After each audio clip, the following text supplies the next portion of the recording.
Hi, welcome to my channel. आप सबको स्वागत है मेरे चैनल संजू खाना खाने में बनाएंगे।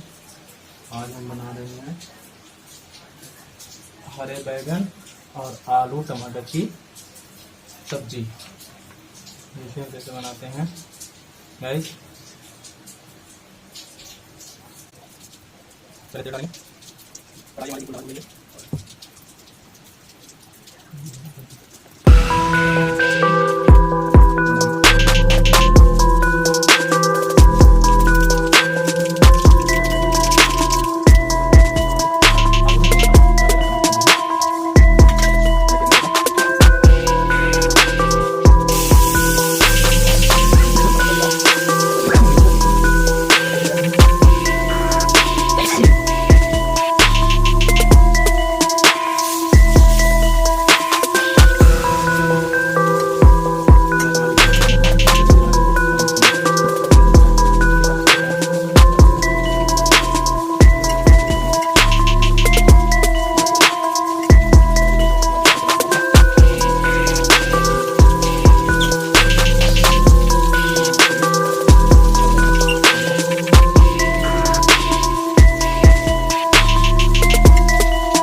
अब हो गया ये।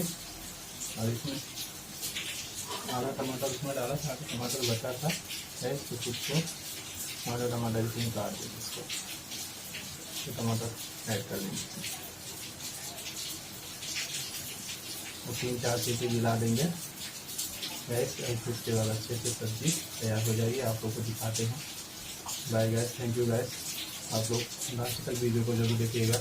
हमारे चैनल पर वीडियो पसंद आती है लाइक सब्सक्राइब से जरूर करिए ज़्यादा से ज़्यादा, ताकि हमें मोटिवेशन मिले और हम और अच्छी अच्छी वीडियो आप देखिए बना सके। Thank you guys, bye guys.